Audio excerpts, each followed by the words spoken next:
그 메모리 반도체가 있고 다음 비메모리 반도체가 있는 거예요.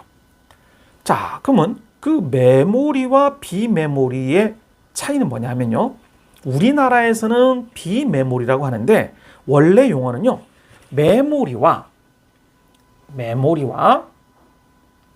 시스템 반도체라고 한답니다. 근데 왜 우리나라에서는 비메모리라고 얘기를 하느냐? 우리나라의 대표 주자가 삼성전자, 하이닉스 아닙니까? 그 회사가 메모리의 전 세계의 70%를 갖고 있잖아요. 그러다 보니까 메모리 외의 거는 전부 다 시스템은 다 비메모리라고 해버려. 이렇게 편하게 하는 것 같아요. 자, 어떻게 보면 좀 외국인들은 이해를 못하는 거겠죠? 자, 일단은 중요한 건 우리가 오늘 할 부분은요. 일단 우선은 메모리 부분을 좀 설명을 해볼게요. 자, 이 메모리에는요. 크게 D램과 낸드라는 게 있어요. 자, 이 D램과 낸드는 얘는 D램은 휘발성입니다. 반면 얘는 비휘발성이에요. 우리 휘발이 뭡니까? 날아가 버린다는 거죠. 즉 D램은 저장을 해놓은 게 굉장히 빠르긴 한데 얘가 전류를 공급 안 해주면 날아가 버려요. 반면 낸드는요. 전류가 공급이 차단돼도 저장을 10년간 할 수 있답니다. 자, 그러면 저 뒤에 배울 비메모리 시스템 반도체에 CPU라는 게 있어요. 자, 이 CPU 많이 들어보셨죠?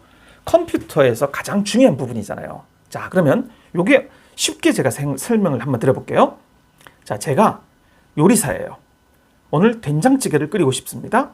자, 그러면 제가 머릿속에서 뭔가를 가지고 와야 되겠죠? 뭔가의 레시피도 생각을 하겠죠? 이 모든 거를 계산을 하는 게 요리사잖아요. 그게 CPU입니다.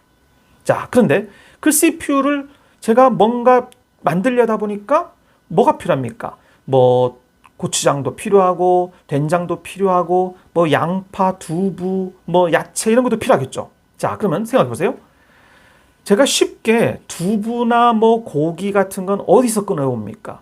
냉장고에 가서 바로 끊어올 수 있죠. 즉 바로 옆에서 빨리빨리 처리를 해주는 거예요. 그게 D램의 역할입니다. 자, 반면 낸드는 뭐냐면 제가 바로바로 받아올 수 있는 물건은 냉장고였지만 사실 그 된장과 간장 같은 건 원래 어디 있던 거예요? 냉장고에서 숙성시키진 않잖아요. 수십 년간 독 있죠, 장독. 장독에다가 보관을 해두잖아요. 그게 낸드의 역할을 하는 거예요. 즉, 된장찌개를 끓이려면 쉽게 얻을 수 있는 냉장고가 있어서 편리하긴 하지만 장독에서 오래 묵혀둔 된장, 간장의 진한 맛이 없으면 불가한 거잖아요. 그래서 저라는 CPU 요리사가 D램이라는 냉장고와 다음 낸드라는 그 장독의 도움을 받아서 컴퓨터의 모든 연산을 일으키는 거예요. 좀 이해되셨나요? 이거 저 많이 고민했습니다. 이 방법을. 자, 하여튼 이렇게 D램의 특성은 굉장히 빠른 처리를 합니다. 연산, 계산도 굉장히 빨라요. 반면 낸드는 연산이 굉장히 느립니다. 그렇지만 오랫동안 저장을 할 수 있죠. 그래서 이 낸드 같은 경우에는요. 우리가 메모리 카드 있잖아요. 아니면 SSD 있죠. 이렇게 저장용으로 하는 거를 많이 쓰이고요. D램 같은 경우에는 바로바로 계산할 수 있는 능력, 그런 거를 위해서 쓰는 게 D램입니다. 자, 그럼 이 D램 역시도 갈수록 성능이 좋아져야 되겠죠. 그래서 많이 들어보셨을 거예요. DDR3, DDR4, DDR5 해서 요 근래에 하이닉스가 DDR5를 조만간에 출시를 하겠다 이런 얘기를 했잖아요. 즉 이 DDR3, 4, 5로 올라갈수록 굉장히 미세화하고 그리고 속도가 빨라진다는 얘기입니다. 아셨죠? 자, 그러면 우리가 지금 요렇게 봤을 때 그럼 왜 우리나라는 요 D램하고 낸드 같은 메모리는 굉장히 잘하는데 이 시스템 그 반도체 있잖아요. 요거는 전 세계의 몇 프로이냐? 4%밖에는 안 합니다. 그 이유가 왜냐 이거죠.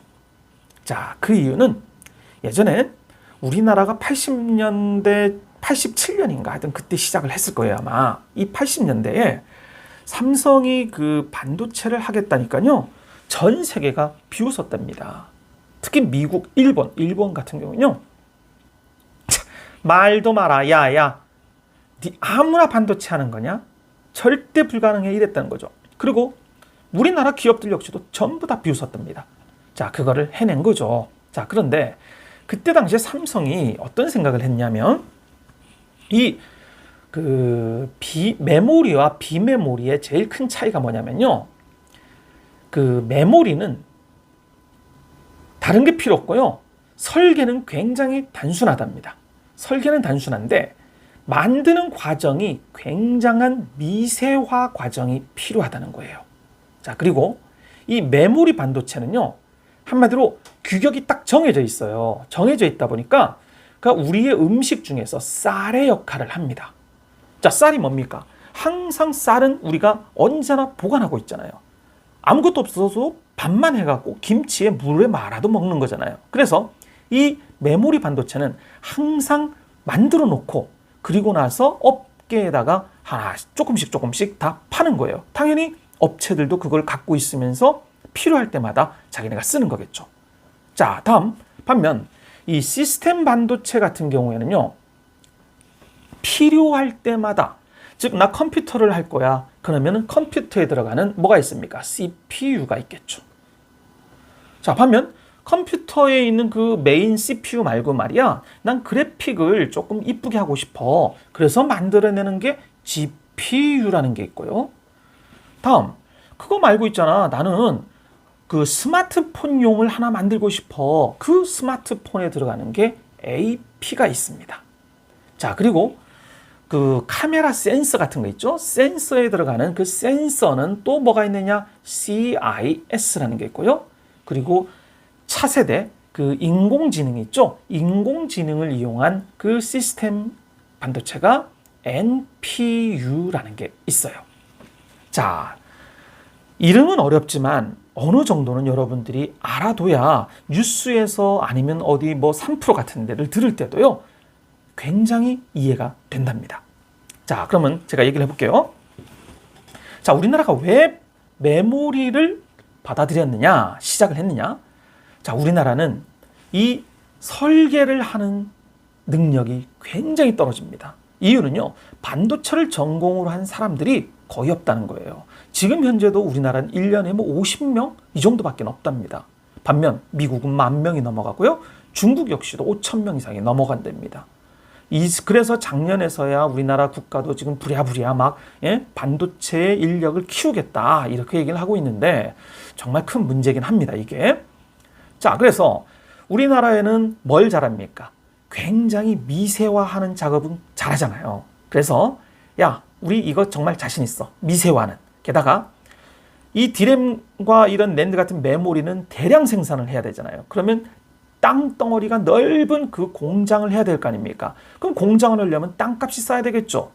그 당시에 삼성은 용인 그쪽에 땅을 거의 다 갖고 있었잖아요. 그래서 삼성생명으로부터 사갖고 뭐 그거를 공장을 만들었고요. 다음 당시에 우리 인건비 얼마나 썼습니까? 그 인건비, 싼 인건비를 가지고 모든 걸 쏟아 부은 거예요. 그러다 보니까 몇 년 사이에 전 세계 1위였던 인텔을 제껴버린 거죠. 자, 반면 우리나라가 이렇게 쭉 메모리만을 굉장히 강조를 하다 보니까 갈수록 이제 메모리만이 아니라 아까 말씀드렸던 CPU, GPU 이런 것들을 만들어야 되겠는데 이 전체를 설계부터 제조까지 전체를 할 수 있는 이런 기업을 IDM, 즉 반도체 종합 반도체 그룹 이렇게 얘기를 한답니다. IDM. 자, 반면 이거 용어입니다. 설계를 아까 설계를 하는 업체가 있는데, 즉 설계만 해주는 거예요. 왜? 공장을 만들려면은 아까 EUV 같은 게 한 대에 1,500억, 2,000억짜리를 만들어야 되잖아요. 도저히 불가하거든요. 그래서 이 설계만 우리는 할래라는 회사가 있어요. 자, 그런 회사를 팹리스죠, 정확하게. 자, 이게 fabrication이라는 게 그 제조라는 말이에요. 거기에다가 LESS 없다라는 얘기죠. 즉 제조 공정이 없는 것이다 해갖고 팹리스라는 이름이 만들어진 거예요. 이거는 설계만 하는 회사죠. 자, 다음 파운드리라는 이름입니다. 꼭 기억을 해주셔야 됩니다. 파운드리. 자, 얘는 영어로 파운드리라는 놈인데 얘를 찾아봤더니 그 주물 공장 있잖아요. 주물 공장.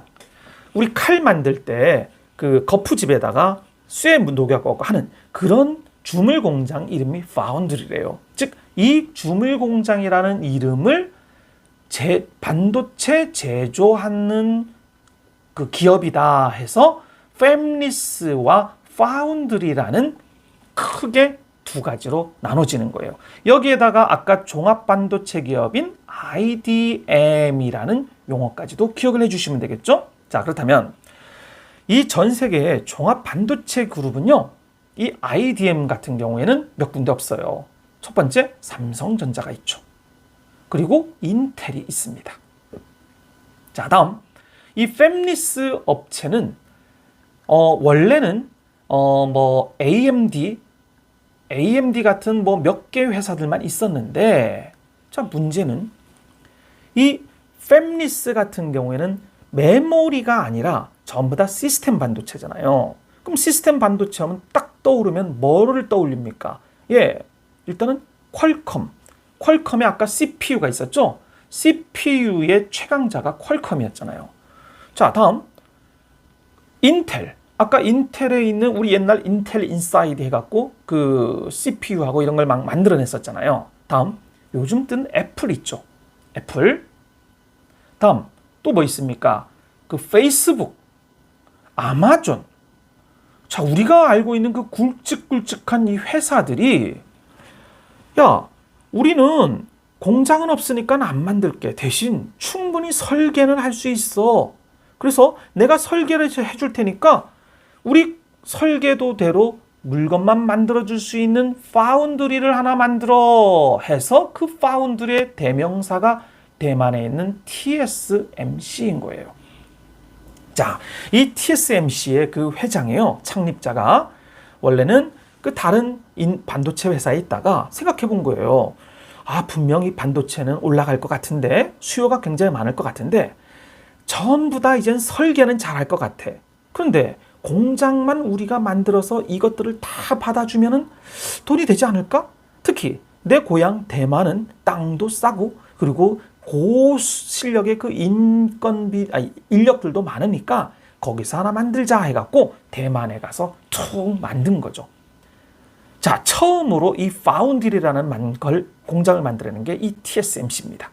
자, 그러다 보니 우리나라 삼성전자는 IDM이었잖아요. 모든 걸 우리가 설계부터 제작까지 다 하다가 우리도 해야 되겠다 해갖고 파운드리를 또 만들어낸 거예요. 자, 그런데 여기에서 굉장히 중요한 부분이 생깁니다. 자, 제가 퀄컴이에요. 그 다음에 애플이에요. 그럼 퀄컴 같은 경우에는 CPU를 만들어내갖고 그 다음에 컴퓨터에 사용하는 거잖아요. 반면 애플 같은 경우에는 뭡니까? 그 휴대폰에 들어가는 AP를 만들어갖고 그 설계를 하는 회사예요. 그럼 얘네들을 아까 뭐라고 했습니까? 복습이에요. 예, 팹리스겠죠. 그럼 이 팹리스가 어디에다가 물건을 줍니까? 삼성전자나 아니면 TSMC 같은 뭐라고요? 예, 파운드리에다가 위탁을 하겠죠. 자, 그런데 TSMC는 무조건 물건만 만들어줍니다. 그런데 이 삼성전자는 어떻습니까? 퀄컴의 입장에서 삼성전자는 노트북도 만들잖아요. 컴퓨터도 만들죠. 그러면 자기네가 애써 만든 설계도를 삼성에다가 줍니다. 그럼 삼성에서 그 설계도를 보고 얘네는 이런 방법을 썼네. 우리도 한번 이거 흉내내 볼까? 할까요, 안 할까요? 당연히 의심을 하겠죠. 뭐 했는지 안 했는지는 우린 모르죠. 삼성의 마음이니까. 자, 다음 애플 역시도 휴대폰 애플폰을 만들었잖아요. 만들어서 처음에는 삼성에다가 줬단 말이에요. 야, 만들어 달라. 니네 잘하잖아. 그런데 하다 보니까 삼성전자가 갤럭시를 가지고 애플의 대항마가 돼버렸잖아요. 더 이상 자신의 그 귀중한 설계도를 줄 수가 없는 거예요. 그러다 보니까 이 물건들이 전부 다 TSMC로 넘어가게 된 겁니다. 그래서 TSMC가 전 세계 이 시스템 반도체의 50% 이상을 갖고 있는 거예요. 자, 그러면 보세요. 이 삼성전자 입장에서는 이거는 우리는 계속 뭐 했던 안 했던 간에 뭐 고객들이 계속 빠져나갈 거 아닙니까? 그렇죠? 지금 삼성전자의 지금 주가가 빠지는 이유가 이 부분이었는 거예요. 물론 메모리에서는 50%, 60%를 지금 갖고 있는 엄청난 기업이긴 한데 그거는 거의 이제는 딱 세팅이 됐잖아요. 그 메모리에는 삼성전자, 하이닉스, 그리고 미국에 있는 마이크론 요 세 군데가 거의 다 잡고 있거든요. 그럼 여기에서는 일단 안전해요. 반면 그 시스템 반도체의 이 팹리스로부터 받는 이 파운드리업이 잘 돼야 되는데 계속 그 삼성전자는 TSMC에다 고객을 뺏기고 있는 거죠. 자, 그러면서 이 TSMC의 그 사명이 뭔지 압니까? 좌우명? 고객과 경쟁하지 않는다. 이런 말을 써놨어요. 그 얘기는 뭡니까? 삼성전자 들으라는 얘기죠. 우리는 니네처럼 고객들 거 가지고 이렇게 경쟁하지 않아. 우리는 그냥 영원한 종이 될 거야. 이러면서 지금 진행을 해나가는 거죠. 자, 그래서 뭐 여기서 잠깐 저의 뇌피셜인데요. 삼성전자가 앞으로 이 파운드리에서 돈을 벌려면, 물량을 받아오려면 제가 보기에는 지금의 시스템으로서는 안 됩니다. 뭔가의 획기적인 방법을 이뤄야 되겠죠. 그 예 하나가 지금 삼성전자가 여러 가지 다 하고 있잖아요. 반도체, 다음에 모바일, 다음에 또 뭡니까? 그 가전제품 이런 것들을 하잖아요. 그거를 분할을 하는 거예요. 예, 기업을 분할을 해갖고요. 뭐 물적 분할을 하겠죠. 이 지금 LG화학하고 LG솔루션하고 이렇게 하는 것처럼. 그리고 나서 분할을 해갖고 삼성전자 반도체만 따로 다른 회사를 만들어내는 거죠. 그러면 이름은 삼성 반도체긴 하지만 뭐 한 지붕 아래에 있는 데서 이제는 완전히 남이 되는 거잖아요. 물론 그 주식은 뭐 모기업에서 갖고는 있겠지만 일단은 다른 회사가 되기 때문에 뭐 퀄컴이나 뭐 다른데 그 애플 같은 데도 이게 옛날 같은 그런 거부감은 조금 줄어들지 않겠느냐. 그래서 이 반도체를 분할한 이후에 다시 IPO 상장을 하겠죠. 근데 이 상장을 우리나라에 하지 말고 TSMC처럼 미국 나스닥에다가 상장을 한다면 지금 현재 오늘 그 주가가 삼성전자가 420억, 420조 요 정도네요. 요게 1000조가 가는 날도 있지 않을까라고 저는 기대를 해봅니다. 물론 이거는 뭐 저만의 생각이고요. 이 오너들이 어떻게 생각할지는 모르겠죠.